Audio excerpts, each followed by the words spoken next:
So I think what we'll do is I'll just ask you for some opening remarks on the topic, and then we can sort of take it from there. Obviously, you're the expert, so I may not need to actually moderate anything at all. With sir.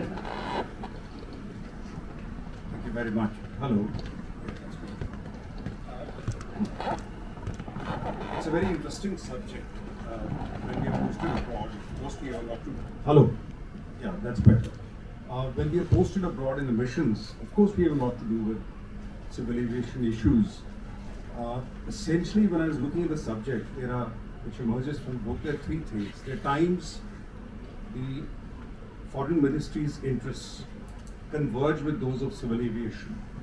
There are times they diverge. And there are times when we are neutral. It's very good they go. And another point we must remember is that for bulk of at least my service, we had a public sector airline. So they were also feeding into civil aviation. So civil aviation was effectively their advocate.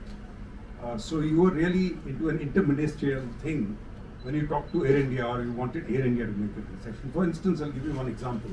When do the interests diverge? Dr. Kaul was in the ministry that time when I was ambassador in Abu Dhabi.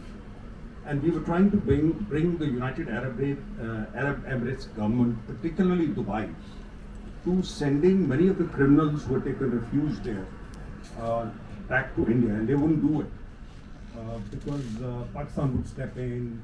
And they were quite easy, quite comfortable there because they were doing business, they were making money.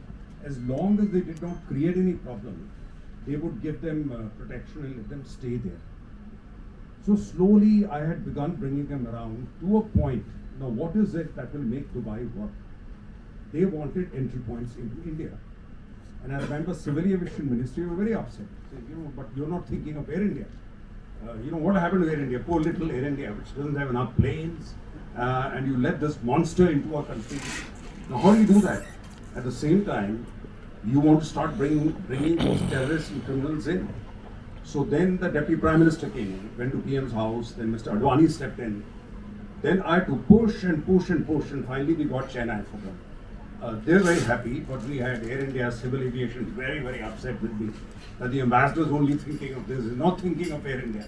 So this is where divergence comes in. It would happen sometimes because civil aviation was only thinking in terms of its one airline which it had, which was to be protected. And that is then the second thing which came on, what is talked on the book, is the rights. Because everything is controlled, there are bilateral agreements. So A, they would want new entry points, B, they would want more seats. Now India would say, look, if we give them more points, they only got Dubai. If you're talking to Abu Dhabi, maximum they had Sharjah then. Abu Dhabi was not a major hub at that stage. Whereas they are looking for multiple points in India. So how does a large country deal with, say, Singapore or with Dubai? We are talking of one entry point. And that is where I think they started developing the hubs. And what Dr. Kaul is saying, we got left behind. Instead of catching up with them, unfortunately, the huge purchase of planes done during UPA, the merger of Indian Airlines and Air India, did not turn out the way it was meant to be. I think either the right planes were not bought. And then finally the world changes. So it's not a static world, it's a dynamic world. They became hubs because the long flight planes came in. You could fly non-stop from Dubai to New York. Now you're flying non-stop from New Delhi to. So you can negate the hub because the main demand will be, the push and pull will be from US. And it may yet change again because if you get, again they're talking of supersonic civil aircraft. Concorde is dead, but they're experimenting. Now, if that happens, some of these hubs will get affected. Because if you can fly within 7-8 hours to New York, why would you go to Dubai? So the world gets redrawn, but you have to anticipate in advance.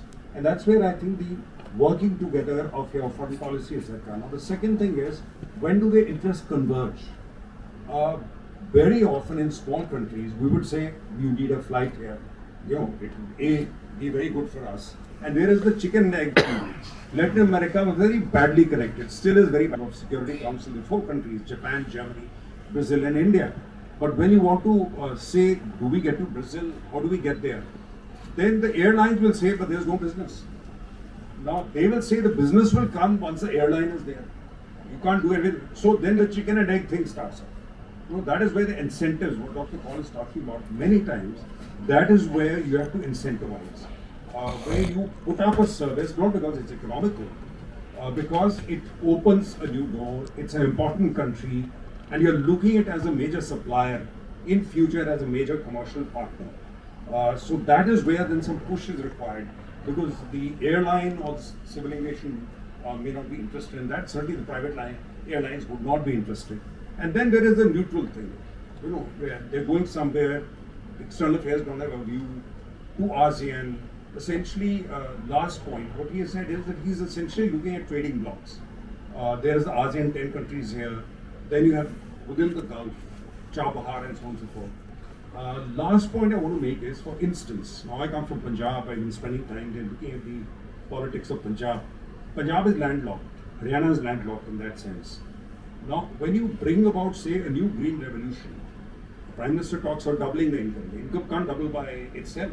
If you want to double the income of the farmers, you have to change the crops. You have to have a green revolution too, which means you have to have new supply chains. Probably no one knows it here, but there's shrimp being produced in Punjab and Haryana now. Because parts of the state has got saline water, but there are no supply chains. So how do you do the supply chains? So I'm not going to wait and say, let's hope Pakistan opens the border. When will they open it? They'll open, they'll shut, they'll open. It's got nothing to do with, it'll be a fluctuating thing during my lifetime. I've seen it, it'll continue during my lifetime. Because that country is not going to change. You're not going to give them Kashmir and they're not going to change.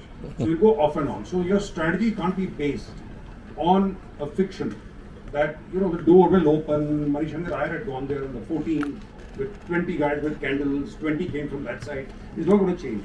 So you have to devise a strategy of the 21st century of new supply chains where you fly there, which means you turn new hubs. I didn't realize it when I read the book, thank you, I discovered that we had opened up for freight. We got open skies. I didn't realize that. Enough is not talked about. This is not talked about enough. What does it imply? It shouldn't really mean DHL or those things coming in. Why are we not able to exploit it? And that's what I'm saying. The future is where we then create new supply chains for new ways of improving the income. And that's where the hubs come in. But the hubs will have to be freight hubs. And again, I said last point, but that was second last, one final. Now you're talking of tourism. There's a push and there's a pull. We don't promote foreigners coming, Indians going to those lands. Because that we say is the job of the embassies in Delhi, the foreign embassies. So essentially we'll say, can they come here? Why they don't come? You can do all the connectivity you want, but tourism will come. Well, it can come to the Buddhist, important cities. Half the members of ASEAN are Buddhist. So it can come here, provided you have the facilities. See, one bad news of a girl getting raped or something happening, it is such a bad name. You can fly the best of planes to that place. People will not come. So you have to draw them. Why Dubai's work is because it's a complete town. Civil aviation is woven into tourism, is because the ruling family controls the whole thing. So they've turned into a fun city where people can come and relax. With law and order, the beautiful hotels, they've created new beaches. So they created a fun city, which is connected to the airline. Airline is only an adjunct to it. Whereas in India, we treat everything as separate. We don't treat everything as one combined unit in which we work. And I think we have to start thinking like that. But thank you very much. It provokes a number.